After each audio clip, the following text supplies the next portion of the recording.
भागलपुर के विश्वविद्यालय ओपी थाना क्षेत्र के परबत्ती में मुहर्रम जुलूस के दौरान असामाजिक तत्वों के द्वारा माहौल बिगाड़ने को लेकर बुढ़िया काली मंदिर पर पत्थर फेंके जाने और मंदिर के ग्रिल को क्षतिग्रस्त करने के मामले को लेकर भाजपा के पूर्व जिला अध्यक्ष सह भागलपुर विधानसभा से भाजपा के पूर्व प्रत्याशी रोहित पांडे 1 अगस्त से ही समाहरणालय गेट के पास उपवास सह अनशन पर बैठे हुए हैं। इनकी मांग है कि माहौल बिगाड़ने वाले शरारती तत्वों पर पुलिस कार्रवाई करे और ऐसे लोगों को गिरफ्तार कर कानूनी सम्मत सजा दिलाई जाए, जिसको लेकर 24 घंटे से भी अधिक समय से वो अनशन पर बैठे हुए हैं। उनकी मांग है कि जब तक असामाजिक तत्वों की गिरफ्तारी नहीं हो जाती तब तक अनशन नहीं टूटेगा। वहीं इनका कहना है कि यह किसी धर्म के खिलाफ नहीं, सिर्फ सौहार्द का माहौल बिगड़ने वाले लोगों के खिलाफ कार्रवाई करने की मांग कर रहे हैं।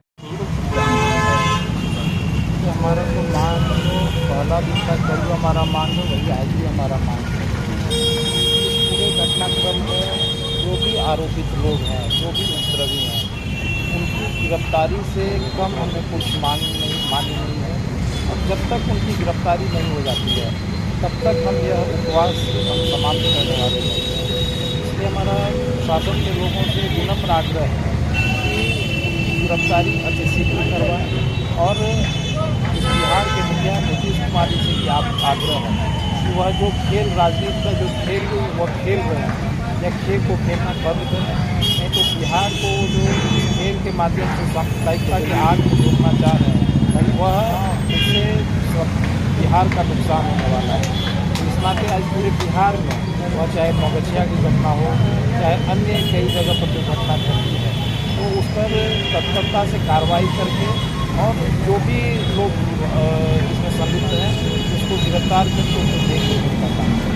कांग्रेस विधायक ने कहा कि भाजपा वाले लोग करवाते हैं और भाजपा वाले लोग यहाँ देखिए, ये तो हम किसी के बोलने पर हम कोई टिप्पणी नहीं करने जा रहे हैं, लेकिन आप एक चीज़ यह बताइए कि आज तक जितने अधिकांश दंगे चाहे वह बिहार में ही हुए हैं, जिसके शासनकाल में दंगे हुए हैं ये कांग्रेस के विधायक बताएं। भाजपा जब भाजपा गठबंधन की सरकार रही है किसी भी प्रकार का कोई कम्युनल राइट नहीं हुआ है बिहार के अंदर। यदि अगर हुआ है तो उसको तत्परता से उस पर कार्रवाई करके उसको गिरफ्तार करके उसके जेल के सलाखों के पीछे भेजने का काम किया है। और अगर हिंदू धार्मिक त्योहारों पर या हिंदू समाज की तरफ से भी अगर कोई इस प्रकार के उपद्रव की घटना हुई है तो सबसे पहले उस समाज के भी लोगों को गिरफ्तार करके भेजने का काम अगर किसी ने किया है तो भारतीय जनता पार्टी गठबंधन की सरकार ने, एनडीए गठबंधन की सरकार ने किया है। लेकिन आज जो कांग्रेस जिस गठबंधन की सरकार में शामिल है उस गठबंधन की सरकार ने क्या करने का काम कर रही है। हरियाणा के मेवात में हुए हिंसक झड़प बवाल व बिहार में मुहर्रम जुलूस के दौरान धार्मिक स्थलों पर पत्थरबाजी करने के मामले में बजरंग दल व विश्व हिंदू परिषद के कार्यकर्ताओं ने भागलपुर के स्टेशन चौक पर जमकर हंगामा व प्रदर्शन किया। साथ ही जिहादी मानसिकता का पुतला दहन किया। बजरंग दल के कार्यकर्ताओं ने जय श्री राम के नारे लगाए। बजरंग दल के सह संयोजक ने बताया कि बिहार के कई जिलों में मुहर्रम जुलूस में धार्मिक स्थलों में पत्थरबाजी की गई। भागलपुर के काली स्थान में भी पत्थरबाजी की गई। वहीं हरियाणा के मेवात में ब्रज मंडल शोभा यात्रा पर साजिश के तहत हमला किया गया। यह सब घटना बर्दाश्त के लायक नहीं है। 2 दिन पहले नूह में जो बजरंग दल के द्वारा ब्रज मंडल यात्रा निकल रही थी, उस यात्रा पे सुनियोजित तरीका से यात्रा 1 किलोमीटर आगे बढ़ी और गोलीबाजी पत्थरबाजी की गई, जिसमें हमारे 5 बजरंगियों की, जिसमें 2 पुलिस वाले भी हैं, उनकी निर्मम हत्या कर दी गई। एक बजरंगी की 16 टुकड़े करके हत्या कर दी गई है। हजारों लोग कई घंटों तक मंदिरों में बंधक रहे। इस निमित्त पूरे देश भर के जिला केंद्र पे बजरंग दल इस्लामिक जिहादियों का बहिष्कार करते हुए उनका पुतला दहन कर रही है और उनको चेतावनी देती है, बजरंग दल को छोड़ोगे तो हम भी छोड़ने वालों से नहीं है, अपमान का बदला हम जरूर लेंगे। भागलपुर के परबत्ती मोहल्ले में मुहर्रम के दौरान बुढ़िया काली मंदिर में ताजिया जुलूस के दौरान पत्थरबाजी और गेट क्षतिग्रस्त किए जाने को लेकर जहां भाजपा के पूर्व जिला अध्यक्ष रोहित पांडे आरोपियों की गिरफ्तारी को लेकर समाहरणालय के पास आमरण अनशन पर बैठ गए हैं, वहीं जदयू प्रवक्ता शिशुपाल भारती के द्वारा प्रेस कॉन्फ्रेंस कर बताया गया कि जो घटना घटित हुई है उसके लिए पुलिस ने मामला दर्ज कर लिया है और 11 लोगों के खिलाफ FIR दर्ज कराया गया है। वहीं पुलिस अपना काम कर रही है, लेकिन इसको लेकर बीजेपी के द्वारा राजनीति की जा रही है। जब पुलिस मामला दर्ज कर चुकी है और आरोपियों की गिरफ्तारी के लिए छापेमारी कर रही है, तो ऐसे में धरना देने का क्या औचित्य है। पार्टी के तरफ से चाहे अनशन का कार्यक्रम हो या धरना का कार्यक्रम, जो भी इस तरह का कार्यक्रम मुहर्रम के तरफ त्योहार बनने के बाद किया जा रहा है, परबत्ती के नाम पे, परबत्ती के माँ काली बुढ़िया स्थान के नाम पे, मैं भी वहां गया था। मैं खुद प्रत्यक्षदर्शी हूं, दिन के 10 बजे गया था, सब कुछ मैं वस्तुस्थिति देखा हूं। प्रशासन से जो मांग था, मजिस्ट्रेट जो बहाल थे, उन्होंने मुकदमा करने का काम किया है। कई लोगों पे मुकदमा हुआ है, गिरफ्तारी का प्रयास चल रहा है, प्रशासन लगातार प्रयासरत है। तो प्रशासन में भरोसा करके, न्याय में विश्वास करके इस तरह के कार्यक्रम को नहीं करना चाहिए। भारतीय जनता पार्टी को ये माहौल को बिगाड़ने के लिए, सद्भावना को बिगाड़ने के लिए, जो हमारा हिंदू मुस्लिम इकाई का एकता है, उसको बिगाड़ने के प्रयास के लिए इस तरह का कार्यक्रम भारतीय जनता पार्टी का है। देखिए, पुलिस प्रशासन जांच कर रही है, मुकदमा हो ही गया है, एफआईआर दर्ज है, मजिस्ट्रेट ने एफआईआर कर दिया है, प्रयास कर रहा है, गिरफ्तारी होगी। हम आपके माध्यम से मांग भी करते हैं कि प्रशासन को और मुस्तैदी के साथ, एसएसपी साहब को, डीएसपी साहब को पूरी मुस्तैदी के साथ अविलंब गिरफ्तारी होनी चाहिए उपद्रवी का। लेकिन इस तरह भारतीय जनता पार्टी को भी अव्यवस्था फैलाने के लिए, इस तरह माहौल बिगाड़ने के लिए कार्यक्रम का नहीं करना चाहिए। 200% नहीं, 2000% भारतीय जनता पार्टी का जो गुटबाजी है भागलपुर में, प्रत्याशी का जो होड़ लगा हुआ है, कुछ पूर्व के प्रत्याशी, कुछ वर्तमान के प्रत्याशी, कुछ भविष्य के प्रत्याशी, उसी का गुटबाजी का ये परिणाम है। देखिए, मैं ये नहीं कहूँगा, हम लोग मुस्तैद हैं, हमारी सरकार है और जिला जनता दल और महागठबंधन कतई इस तरह का पुनरावृत्ति नहीं होने देगा। इसके लिए महागठबंधन 24 घंटा तैयार है। ये लोग मुद्दा बनाए, इन लोगों का ये स्वाभाविक गुण है। इनके तो बैठे जो देश में प्रधानमंत्री हैं, गोधरा कांड के मुख्य आरोपी रहे हैं, इनसे क्या कहना कि ये क्या मुद्दा बनाना चाहते हैं, जग जाहिर है, पूरा देश जानता है। अब आपके शहर भागलपुर में खुल चुका है पूरे बिहार का सबसे बड़ा और premium salon Looks Salon. Looks Salon में आपको लेडीज और जेंट्स दोनों के लिए सर्विसेज उपलब्ध है। लेडीज के लिए hair styling, party makeup, bridal makeup, hair texture, hair treatment, facial and rituals, hands and feet, nail care जैसी सुविधाएं। तो जेंट्स के लिए hair cut and finish, hair colour, hair texture, hair treatment, skin care, beard grooming जैसी सुविधाएं उपलब्ध है। Looks salon अपनी सभी प्रकार की सर्विसेज पर 20% की भारी छूट दे रही है। तो अगर आप भी लुक्स सैलून के बेहतरीन प्रीमियम सर्विसेज की चाहत रखते हैं तो अभी बुकिंग कर सकते हैं। अपॉइंटमेंट के लिए आप मोबाइल नंबर 9199062666 पर संपर्क कर सकते हैं या फिर www.luxsalon.in पर जाकर ऑनलाइन अपॉइंटमेंट भी ले सकते हैं। भागलपुर के जोगसर थाना क्षेत्र अंतर्गत कोयला घाट रोड स्थित खंजरपुर इलाके में लोक स्वास्थ्य अभियंत्रण विभाग के अधीक्षण अभियंता के घर जोगसर पुलिस ने बुधवार को छापेमारी की। इस दौरान अभियंता विजय कुमार के आवास परिसर से भारी मात्रा में विदेशी शराब बरामद किया गया। पुलिस ने 3 carton Imperial Blue, 2 carton Blenders Pride, 4 carton beer, 1 carton 100 Pipers विदेशी शराब बरामद किया है। दरअसल पुलिस को गुप्त सूचना मिली थी कि पीएचडी विभाग के अभियंता के आवास पर विदेशी शराब की खेप लाई जाती है, जिसके बाद एसआई शक्ति पासवान के नेतृत्व में सीआईडी की विशेष टीम के द्वारा अभियंता के आवासीय परिसर पर छापेमारी की गई, जहां गार्ड रूम से भारी मात्रा में विदेशी शराब को बरामद किया गया। पुलिस ने लोक स्वास्थ्य अभियंत्रण विभाग के अभियंता विजय कुमार के गार्ड अमरेंद्र पासवान और उसके सहयोगी छोटू उर्फ संतोष यादव को भी हिरासत में लेकर पूछताछ कर रही है। वहीं मामले को लेकर अधीक्षण अभियंता का कहना है कि इस मामले को लेकर उन्हें कोई जानकारी नहीं थी कि उनके आवासीय परिसर में इतनी मात्रा में शराब की खेप रखी गई है। हालांकि उन्होंने ये बताया कि गार्ड अमरेंद्र कुमार पासवान शराब के नशे में रहता था, जिसको लेकर उन्होंने कई बार फटकार भी लगाई थी, लेकिन उन्हें इसकी जानकारी जरा भी नहीं थी कि शराब तस्करी का धंधा वो कर रहा है। फिलहाल सभी बिंदुओं पर जाँच की जा रही है और गिरफ्तार से पूछताछ कर उनके अन्य ठिकानों पर भी छापेमारी की प्रक्रिया शुरू कर दी गई है। वहीं इस पूरे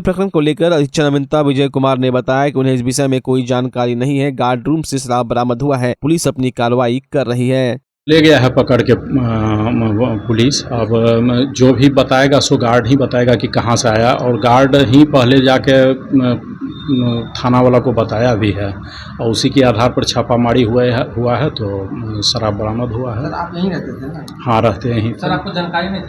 नहीं, बिल्कुल जानकारी नहीं थी। गार्ड का क्या नाम है? गार्ड का नाम अमरिंदर कुमार पासवान है। कितने दिन से है था? वो यहाँ बहुत दिन से है, 8-9 साल से था। किस जगह पर चल रहा सर? वो गाड़ी वाले हैं? वो पीछे है, सर्वेंट क्वार्टर बना हुआ है। भागलपुर के बरारी थाना क्षेत्र में संदिग्ध परिस्थिति में एक विवाहित महिला की मौत हो गई। मृतका की पहचान बरारी रेलवे कॉलोनी निवासी सोनू तांती की 24 वर्षीय पत्नी श्वेता कुमारी के रूप में हुई है। इस घटना में लड़के वालों का कहना है कि श्वेता और उसके पति सोनू के बीच बीती रात विवाद हुआ था। पति ने उसे एक थप्पड़ मारा, जिस कारण उसने फंदा लगा लिया। वहीं मृतका के मायके वालों ने ससुराल वालों पर हत्या का आरोप लगाया है। दरअसल बांका जिला के महेश मंडल की पुत्री श्वेता की शादी 2017 में बरारी निवासी दिनेश तांती के पुत्र सोनू से हुई थी। शादी के कुछ वर्षों बाद ही दोनों पति पत्नी के बीच अक्सर किसी न किसी बात को लेकर विवाद होता था। लड़की वालों ने लड़का पक्ष पर आरोप लगाते हुए कहा है कि पहले भी श्वेता के साथ मारपीट हुई थी, जिसके बाद पिछले 1 साल से वो अपने मायके में ही रह रही थी। हालांकि महिला थाने में शिकायत दर्ज करने के बाद दोनों परिवार के बीच सुलह हो गया था, लेकिन बीती रात मारपीट कर उसकी हत्या कर दी गई। वहीं सोनू की मां ने बताया कि दोनों पति पत्नी के बीच विवाद का क्या कारण था, इसकी जानकारी परिजनों को नहीं है, लेकिन लड़की वाले उन पर बेबुनियाद आरोप लगा रहे हैं। इस घटना की जानकारी मिलने पर बरारी थाने की पुलिस मौके पर पहुंची और मृतका के पति सोनू को हिरासत में ले लिया है। बता दें, सोनू ड्राइवरी का काम करता है और श्वेता से उसे 5 और 3 साल की 2 लड़की है। फिलहाल मामले की जाँच के लिए FSL की टीम घटनास्थल पर पहुँच रही है, जबकि दोनों परिवार में मातम पसरा हुआ है। क्या घटना हुई है बताइए तो। घटना यही हुई है कि जो है हम लोग को सुबह 7 बजे यहाँ से फ़ोन किया गया कि आपकी जो है भगनी को जो है मर गई है। तो कैसे मरी है तो ये हम लोग को नहीं बताया गया। क्या लग रहा है? ये हमारी भगनी लगती है। क्या लग रहा है? कैसे क्या लग रहा है? क्या कैसे इनको इनके साथ मारपीट करके इनको जान से मारा गया है। किनके द्वारा? लड़का के द्वारा, सास के द्वारा, ससुर के द्वारा, इनकी पूरी फैमिली की तरफ से। क्यों पहले से विवाद चल रहा था? हाँ, पहले से विवाद चल रहा था। ऐसे 4-1.5 साल पहले लोगों से बातचीत जो है, लड़की से लोग जो है बातचीत नहीं कर रहा था कोई। तो महिला थाना में हम लोग बांका में आवेदन दिए, तो महिला थाना वाले जो है इनके ऊपर फिर कार्रवाई किए। तो ये लोग फिर वहाँ गए, तो इन लोगों का कहना हुआ भाई ठीक है सर, मेरे ऊपर FIR नहीं किया जाए और हमें लड़की को भी दिया जाए, हम लड़की को रखेंगे, सही सलामत जैसी भी रखेंगे, अच्छा से रखेंगे। तो महिला थाना से इन लोगों को सबूत किया गया लड़की को। वहीं से बिदागरी हुई इनका। वहाँ से आने के बाद रास्ते में भी लोग लड़का सब मारपीट किए, लड़का वाले और लड़का का बहन। इसके बाद फिर थाना प्रभारी उनको जो है ऊपर प्रेशर डाले, तो सही सलामत रहा। 1-8 महीना बहुत अच्छा चला, कल तक अच्छा चला। दहेज के लिए भी प्रताड़ित किया जा रहा है? हाँ, दहेज के लिए प्रताड़ित किया गया। तो जो मांगा गया था तो फिर वो तो दिया ही गया। बिदागरी के समय में बोला गया कि हम लड़की को लेके जाएंगे, पापा हमको ये सामान दीजिएगा, तो इन्वर्टर दीजिए, अच्छा से जो है सब मिलकर रहेंगे। तो वो भी उनको पूरा किया गया। कब शादी हुई थी? ये 2017 में। लड़का का नाम क्या है? लड़का का नाम सोनू तांती है। उसके पिता का? पिता का नाम दिनेश तांती है। लड़की का क्या नाम है? लड़की का नाम श्वेता कुमारी। इनका पुश्तैनी जमीन चोरबई पड़ता है, अमरपुर। लड़का क्या करता है? लड़का ड्राइवरी करता है। आपका नाम क्या है? मेरा नाम नितेश कुमार। कौन है आप? 2, एक 5 साल की लड़की है और एक 3 साल की लड़की है। जाति जनगणना को लेकर हाईकोर्ट के फैसले के बाद जनता दल यूनाइटेड के कार्यकर्ताओं ने एक दूसरे को मिठाई खिलाकर बधाई दी। वहीं केंद्र सरकार से मांग की है कि देश के अन्य राज्यों में भी बिहार की तर्ज पर जातिगत जनगणना कराई जाए, जिससे हर एक जाति वर्ग के लोगों में जो पिछड़े लोग रह गए हैं उनको सरकार मदद कर सके। हाईकोर्ट के फैसले के बाद जदयू के कार्यकर्ताओं में काफी उत्साह देखा जा रहा है। कार्यकर्ताओं ने कोर्ट के इस फैसले पर बताया कि मुख्यमंत्री नीतीश कुमार हर जाति वर्ग के लोगों के उत्थान के लिए काम कर रहे हैं और जो लोग पिछड़े हैं उन्हें कैसे मदद की जाए, इसको लेकर यह जातीय जनगणना कराई जा रही है। और जब जाति गणना शुरू हुई तो उस समय क्योंकि भारतीय जनता पार्टी साथ में ही थी, लेकिन जब गणना शुरू हुई तो उन लोगों के दिमाग में हमेशा पता नहीं, जब से भारतीय जनता पार्टी का लोग सत्ता से बाहर हुए हैं तो उनका दिमाग तरह तरह की बौखलाहट आ गई है उसमें, और वह नहीं चाहता है कि देश में जो अनुसूचित जाति, जनजाति, पिछड़ा जाति, अति पिछड़ा जाति, गरीब, उसका उद्धार हो, उसका विकास हो, ऐसा वे नहीं चाहते। और इसीलिए एक षड्यंत्र के तहत, चूंकि गणना का एक हिस्सा कार्य समाप्त हो चुका था, दूसरा हिस्सा शुरू होने वाला था उसमें भी 80% गन्ना शुरू हो चुकी थे और वह समाप्त होने वाला था बहुत जल्दी, और इसको एक साजिश के तहत रोका गया। लेकिन आज कल का दिन पूरे बिहार के लिए एक ऐतिहासिक दिन था और वह खुशी का दिन था जिस दिन की कल जो उच्च न्यायालय ने सरकार के पक्ष में, जनता के पक्ष में, पिछड़ों अति पिछड़ों महादलितों के पक्ष में और सामाजिक न्याय के पक्ष में फैसला सुनाया कि जनगणना चालू रहना चाहिए।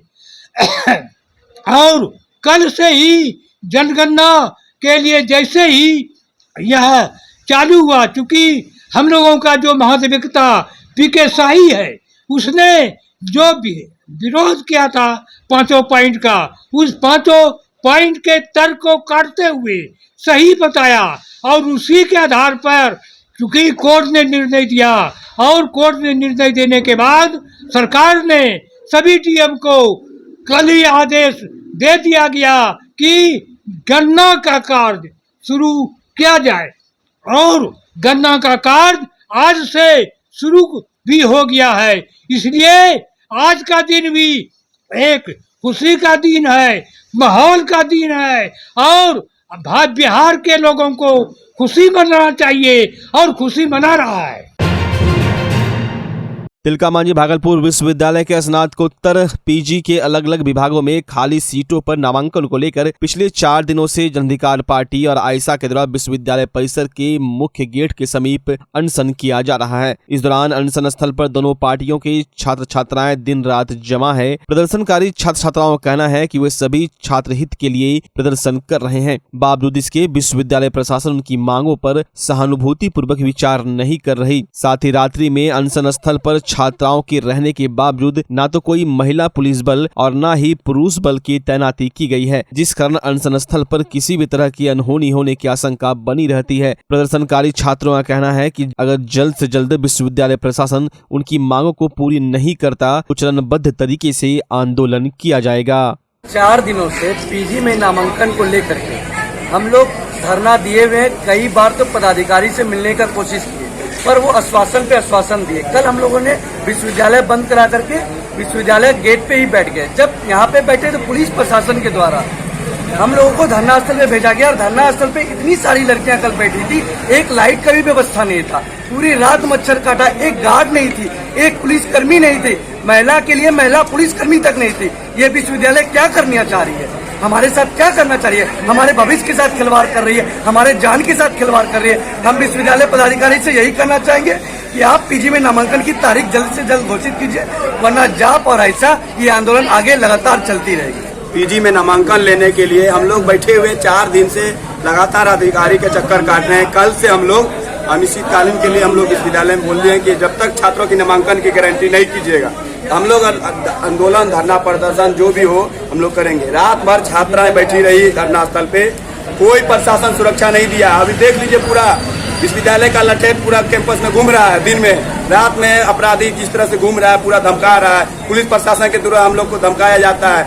लेकिन विश्वविद्यालय में छात्रों की कोई सुरक्षा नहीं। हमारा क्या गुनाह है कि हमने अपना एक नामांकन मांगे कि हमको नामांकन पीजी में दे दीजिए, ये गुनाह है? क्या छात्र पढ़ेंगे नहीं? कब सीट खाली है विश्वविद्यालय में तब भी आप नामांकन नहीं दे रहे हैं। एक मौका हम लोग के प्रशासन दे, हम लोग के फेवर में हो, बस एक मौका चाहिए। रात को पूरी रात हम लोग बैठे हुए थे, लेकिन वहाँ पे कोई गाइड करने वाला या फिर कोई यहाँ तक कि पुलिस फोर्स कुछ व्यवस्था नहीं किया गया था, कोई व्यवस्था नहीं। लाइट चली गई थी, यहाँ तक कि पानी की सुविधा भी नहीं थी, बाथरूम में ताला लगा हुआ था।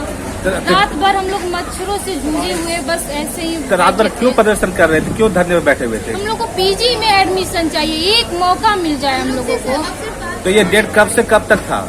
डेट बस स्पोर्ट वाला एक निकला था, 25 तारीख तक ये डेट था, ठीक है सर। और इसमें कुछ बहुत सारे स्टूडेंट लोग हैं जो एडमिशन नहीं लिए हैं, लेकिन वो खाली सीट जो बचा है उसमें हम लोग को मौका चाहिए एक बार, लेकिन ये मौका नहीं दिया जा रहा है। हम लोग प्रशासन से आप लोग मिले बहुत बार मिले, रिक्वेस्ट भी किए हम लोग, लेकिन वो हमारी बातों को सुनने के लिए तैयार ही नहीं है। तो आगे आप लोग का क्या हम लोग का बस यही है, जब तक हमारी मांगे पूरी नहीं होगी तब तक हम लोग यहीं पे रहेंगे। आदिवासी दिवस के मौके पर दलित मुसलमान एकता मंच के द्वारा संविधान बचाओ देश बचाओ और पासमानदा मुसलमान के हक और हुकूक के लिए बुद्धिजीवियों की बैठक की गई। बैठक कबीरपुर के जैन मंदिर रोड स्थित एक विवाह भवन में आयोजित हुई, जिसमें पटना, आरा, बिहार शरीफ, गया, वैशाली, बांका और नौगछिया के दलित और पासमानदा समाज के लोग एकत्रित हुए। दलित मुस्लिम एकता मंच के अध्यक्ष अलीम अंसारी ने बताया कि बिहार में पासमानदा समाज में अंसारी, राइन, मसूरी, नट, हलालखोर, कुरैशी इत्यादि की आबादी बिहार में अल्पसंख्यक आबादी है, लेकिन राजनीतिक तौर पर इनकी भागीदारी नहीं है, जिसको लेकर बैठक में चर्चा की गई। वहीं समाज को कैसे आगे बढ़ाया जाए इसको लेकर रणनीति तय की गई। वहीं आने वाले चुनाव में समाज के लोगों की भागीदारी को लेकर भी चर्चा की गई। भागलपुर जिले के अकबरनगर थाना क्षेत्र के भवनाथपुर पेट्रोल पंप के पास ट्रैक्टर और बाइक की भीषण टक्कर हो गई, जिसमें बाइक पर सवार नीतीश कुमार चौधरी 22 वर्षीय शंभुगंज बांका जिला के रहने वाले छात्र की मौके पर ही मौत हो गई। वहीं उसके साथ एक अन्य साथी मामूली रूप से घायल है। मौके पर पहुंचकर पुलिस ने सबको अपने कब्जे में ले लिया। बताया जा रहा है कि नीतीश कुमार भागलपुर परीक्षा देने जा रहा था, तभी हादसे का शिकार हो गया। वहीं मौके पर से ट्रैक्टर चालक ट्रैक्टर लेकर भागने में सफल रहा, जिसकी पुलिस तलाश में जुटी हुई है। बाइक ट्रैक्टर वाला चढ़ा दिया, बाइक ट्रैक्टर वाला से इधर से बाइक आ रहा था, बस क्या कि हम ही लोग के इधर पूरा घुमा दिया। तस्वीरें जो ये क्या हुआ, चक्का की इधर ही चले गया और हम इधर गिरे। क्या नाम हुआ? नाम है घर गड़ीपुर।